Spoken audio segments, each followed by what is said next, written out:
Live from WRAL News Headquarters in Raleigh, your #1 source for local news. WRAL News, coverage you can count on. And look at this beautiful shot here, the sun behind me. Enjoy it today because the WRAL Severe Weather Team is tracking a chance for storms tomorrow. Hello and thank you for joining us this evening. I'm Mark Boyle. Meteorologist Anthony Baglione here with us now in the WRAL Severe Weather Center to talk about when those storms could get here. Yeah, certainly a beautiful start to this weekend. Of course, we've been talking about the fall-like weather. As you said, Mark, make sure to soak it up tonight because we have those changes on the way for tomorrow.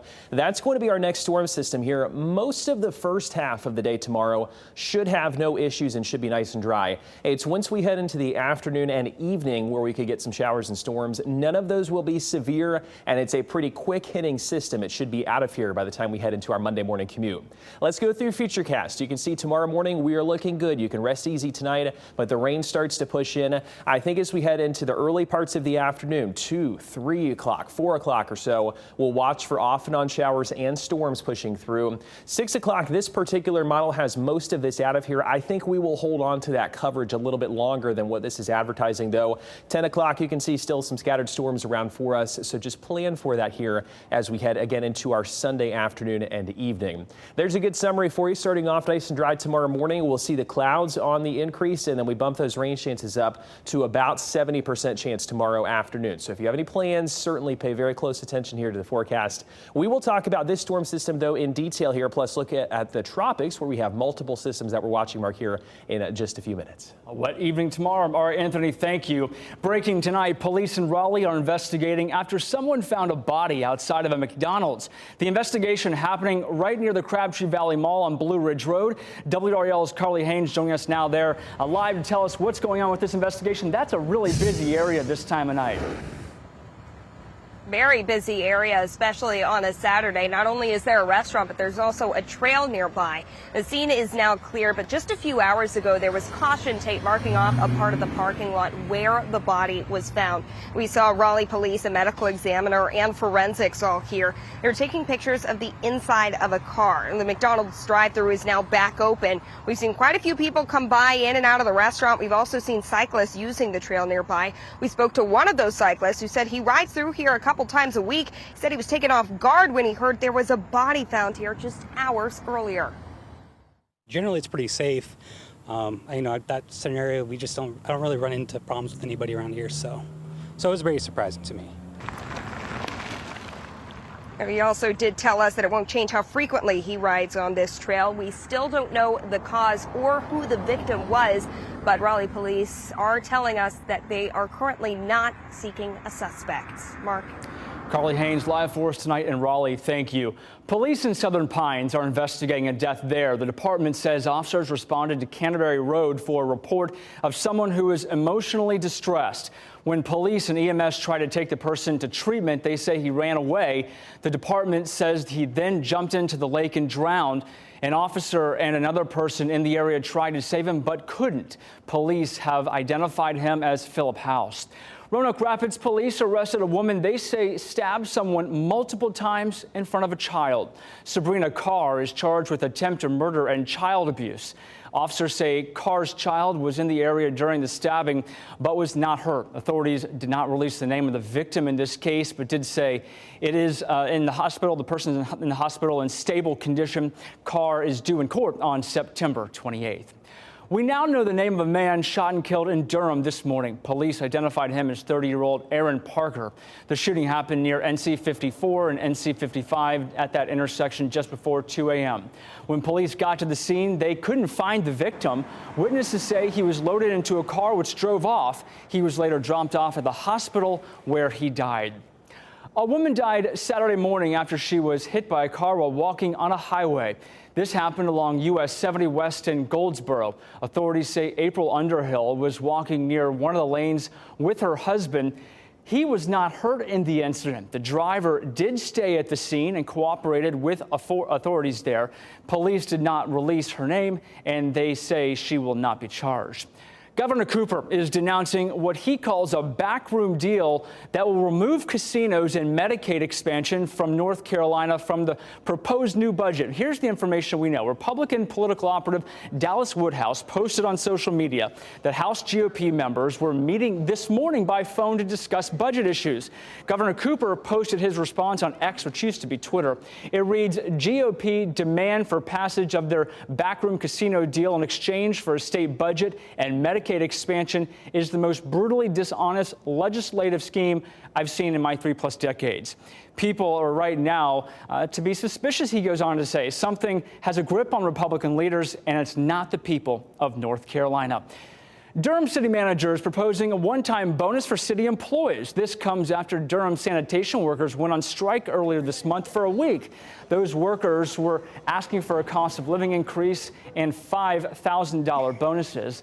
City manager Wanda King proposed a $3,000 bonus for workers making less than $57,000, a $2,500 bonus for employees with salaries between $57,000 and $90,000, and a $2,000 bonus for city workers making more than $90,000.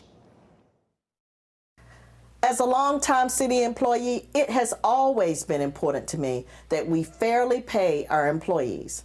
I care about every one of them because I know how hard they work for our residents each day. Page says by early next year, the city will have recommendations from a compensation study that will help Durham bring employee pay in line with the market. It's one of Raleigh's biggest concert venues, but last night, while thousands were enjoying a performance at the Walnut Creek Amphitheater, thieves were smashing their way into cars in the parking lot. WRAL's Eric Miller has the latest on that investigation now. A witness tells WRAL that when they walked out of last night's concert here at the Walnut Creek Amphitheater, they found multiple cars with windows shattered and the valuables inside stolen.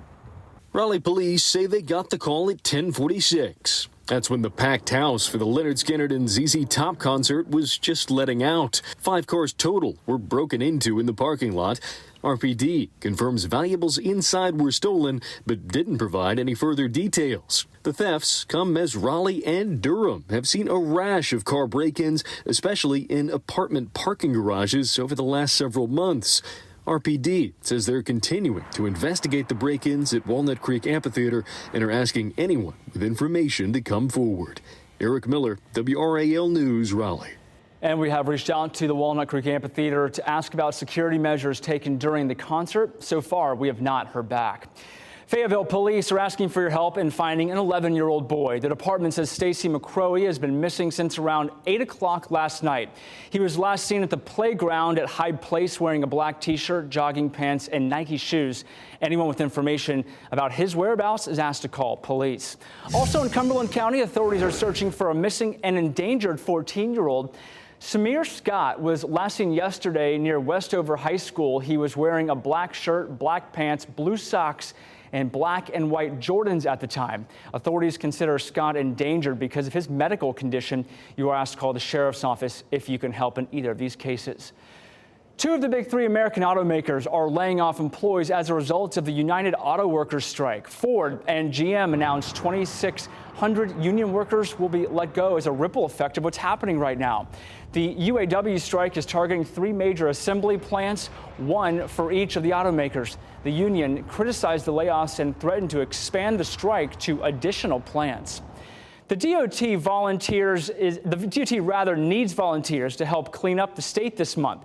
The fall litter sweep started today, and the DOT hopes volunteers across the state help up and pick up the roadside litter. The sweep happens twice a year, once in April and then in September. The fall sweep runs through September 30th. Learn more and sign up online at ncdot.gov.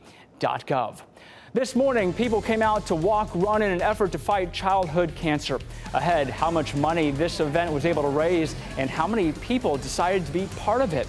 And in just a few hours, you could be a millionaire. How much money is on the line for tonight's big Powerball? Ahead. There's a beautiful shot for you. Live look over Lake Gaston there this evening. Get out there and enjoy the sun while you can. We are hearing rain on the way for tomorrow. We'll get to that here in just a moment. Today marks 2 years since Chapel Hill police arrested a suspect in the murder of Faith Hedgepeth. She was a UNC student killed in her apartment more than 11 years ago. Miguel Enrique Salguero Oliveras was in jail, and he is there right now with no bond and charged in this case. We spoke with her father about her memory and whether he feels the family has seen justice after all this time. You can watch part of that interview on WRAL News tonight, Fox 50 at 10 and WRAL News at 11 o'clock.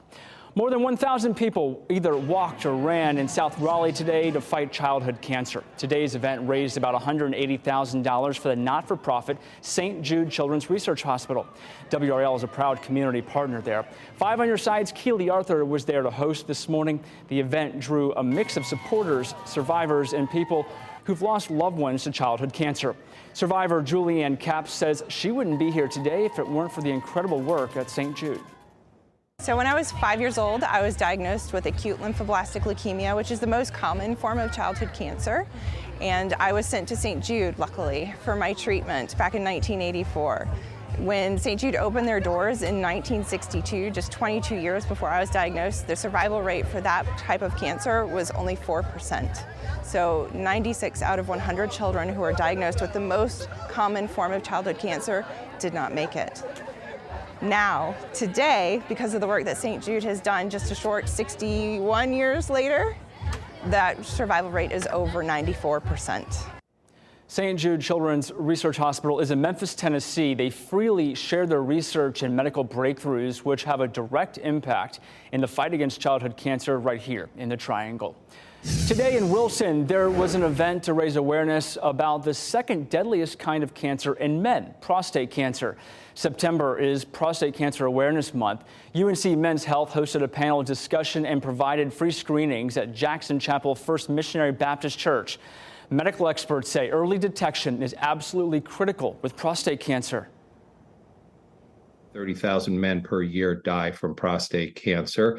And in many cases, those are ones that could have been diagnosed early at a more treatable stage. And the panel included UNC basketball legend and gold medal Olympian Phil Ford, who is a prostate cancer survivor. Nearly $600 million is up for grabs in tonight's Powerball jackpot. Your cash value would be just under $290 million. This is the third largest Powerball so far this year, and you can watch the drawing right here on WRAL at 11 p.m. Insect enthusiasts and spider fans gathered at the Museum of Natural Sciences in downtown Raleigh today. This year's Bug Fest featured crafts, games, and opportunities to touch some creepy crawlies. The museum's entomologists taught families about different kinds of bugs. This year's theme was spiders. And you have one more day to enjoy Centerfest Arts Festival in downtown Durham. It's a fine arts festival featuring dozens of artists, booths, and multiple performances stages out there. Admission is free with a $5 suggested donation. It wrapped up just a few minutes ago today, but it'll be back open tomorrow from 11 a.m. until 5 p.m. WRAL is a proud community partner. USA Today Wine and Food Adventures, this touring the nation showcasing local cuisine. Today's stop at Dix Park featured food and drink samplings. Looks like a good day out there. The next event is in Jacksonville, Florida, next weekend. Beautiful day to be outside. I was outside for a little bit before coming in this afternoon. Anthony, tomorrow looks like we have some rain on deck. Yeah, we've been saying here, if you can get outside at all the next couple of hours this evening before that rain, it's going to be a good idea. It's just been beautiful. Hopefully you've been able to get outside and enjoy. I was out for a walk earlier today and my dog was loving it. I was loving it. That sunshine felt great. This kind of tells the story of where we were today. You see kind of, in fact, that sunlight reflecting there on the lens. We have a few clouds in the distance, the sunshine across really most of this part of the state, and it's comfortable. It is warmer, though, of course, than where we were yesterday. We're seeing temperatures at 84 in Raleigh and Durham, 82, good evening to you in Rocky Mount, 79 in Roxborough. It is not coming with much humidity, though, so that's been the factor that keeps us feeling pretty comfortable. We have high pressure in control right now, sitting right offshore. What that does usually is, I like to say, it just brings the calm weather. You get under high pressure and it starts to make the air underneath of it sink, and so we don't get a lot of forcing for some showers and storms. You see, though, as that moves out, we're starting to see some showers back toward the mountains right now. Asheville and Boone, pretty wet out there this evening. That is what's going to head our way into tomorrow. If you want to fire up the grill tonight, go camping, something like that. Anything going on, it should be beautiful. 63 by the time we wake up tomorrow morning. Clear skies, maybe just a few clouds, but all in all here, very comfortable. So then we got the changes on the way tomorrow. Let's talk about the rain here so you can plan your Sunday. Waking up tomorrow morning, no issues, but we will progressively start to see the clouds increasing through the day, along with those rain chances. So if you're out, let's say at a 1 o'clock, 2 o'clock in the afternoon event, I do think it'd be a good idea to have the umbrella with you. You notice Futurecast continuing to advertise that. There's 3 o'clock. We go along into the evening. 10, 11 o'clock, even at night, I think we're still talking some scattered storms. We do not have a severe weather potential here. We did have that earlier, and they have since dropped that to along the coast at this point. By the time we head into Monday morning, we should be nice and dry. So a really quick hitting system, but it will be wet, I think, as we head into the later half of tomorrow. There's a look at the severe risk. If you're headed toward a place like New Bern, Wilmington, even Atlantic Beach, we do have that chance of some strong to severe storms. It's that level 1 out of 5 for us into tomorrow. The big question, though, I know, is do these fall-like temperatures continue to last as we head over the next couple of days? Our normal's 83. We're going to be below that for us tomorrow, 79 due to that rainfall. I have no 90s in the forecast, though, this next week or so. I think we've seen that kind of pattern flip, if you will, where the 90s may be done. We'll have to see kind of going forward, but it's certainly looking more like that fall-like weather. Let's talk about the tropics here because, of course, it's still busy. We have Tropical Depression 15. This one's out in the central Atlantic, expected to become a pretty strong hurricane. Again, though, this track that we've been seeing a lot of these storms taking, thankfully, curves this away from any land, even keeps that away from Bermuda, bumping it up to a Category 2 hurricane, though, the peak intensity with that one. And then we also have what is now post-tropical Cyclone Lee, which basically means it's starting to fizzle out, but still pretty strong. 70-mile-per-hour winds here as it made landfall along the Nova Scotia area. Look at that beautiful forecast that we have the storms into tomorrow. 80 degrees on Monday. Most of this week, Mark, is looking great with temperatures in the low to mid 80s. All right, Anthony, thank you. And turning out to sports, Casey Hentz here to talk about a big day in college football across the area. Yeah, beautiful weather for it, right? I was out at NC State shooting that game. We're going to have highlights from Carolina, Duke, and NC State coming up next.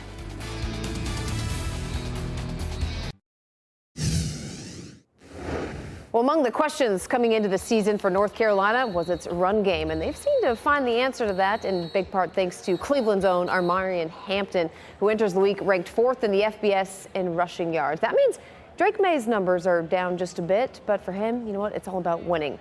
Tar Heels looking to go 3-0. First ever meeting between UNC and Minnesota. A lot of mutual respect between Mac Brown and PJ Fleck. First quarter. Allow me to introduce you to Nate McCullum, Georgia Tech transfer, making his debut. Drake May putting him into some good use there. It was 7-0 Heels. A lot of big plays for the Tar Heels offense. After a deep ball to J.J. Jones, it's Omarion Hampton from in close. The UNC impressive on offense, except for 2 Drake May picks. Already 4 in the year, but you take the bad for plays like this. May to Bryson Nesbitt. It would be 21-10 at the half. Right now, it's 24-13 in the fourth quarter. To Carter Finley Stadium we go. NC State trying to bounce back, hosting VMI. Loved this. Men's basketball coach Kevin Keats and women's head coach Wes Moore living their best lives. Fired up the crowd pregame. Pack ready from the kickoff. First possession, Delbert Mims kicks off a 12-play, 58-yard drive, punching in for one of his 2 scores. Ensuing drive now for the Keydets. Robert Kennedy reads it like a book. He's picking off Colin Shannon, bobbing and weaving, 30 yards for the pick 6. Dave Doran wanted complimentary football, and he got it. Pack scoring all 3 phases. 45-7 the final. We got better in areas that we needed to get better quickly. Obviously, we have a short turnaround here, getting ready for conference play on a Friday. So, it's going to be the same approach. Just, excited about the improvement I saw on the field. This is a great game for us, just get back on track, play efficient. We prepared for them to be in a certain thing. They changed on us, and I thought we played really efficient. They were dropping a lot of guys in coverage. So we were able to run the ball and get the ball out of my hands quickly and just stay efficient and stay in front of the chains. And I thought we did a good job this week with doing that.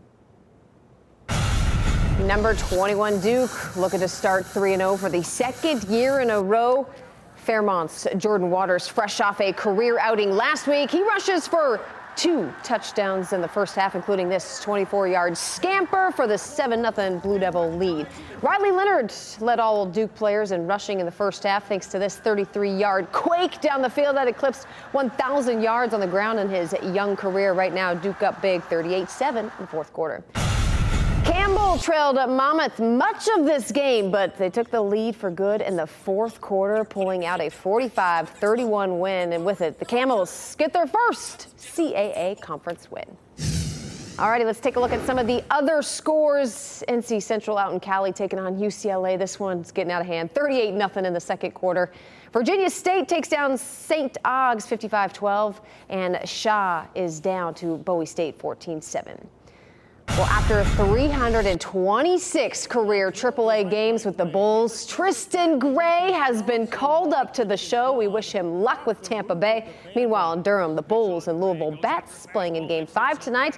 Can't make it to the DBAP. You can watch all the action on WRAL+. And that first pitch, Mark, is in just a few minutes. All right, and you mentioned you were out at the NC State game. I had friends that were out there. That score, it was a big deal. Obviously, how was the vibe while you were out there this afternoon? Pretty fun? Honestly, it was great. It was a packed stadium, and a lot of the students also sticking around, even though it was a blowout. That's what you love to see. I know Dave Dorn likes to see all the fans in the seats, and it was just, yeah, there was a lot of students out there, a lot of fans, and you love to see it. It was a perfect day. I was out there last week when it was raining, pouring, so this one was a much better vibe, if you will, and of course, it always helps for the pack to get a few degrees cooler would be perfect. Yes, that too. Thanks. All right, Casey, thank you very much. And thank you for joining us here this evening. Stay tuned now for NBC Nightly News, and we'll see you back here on Fox 50 at 10.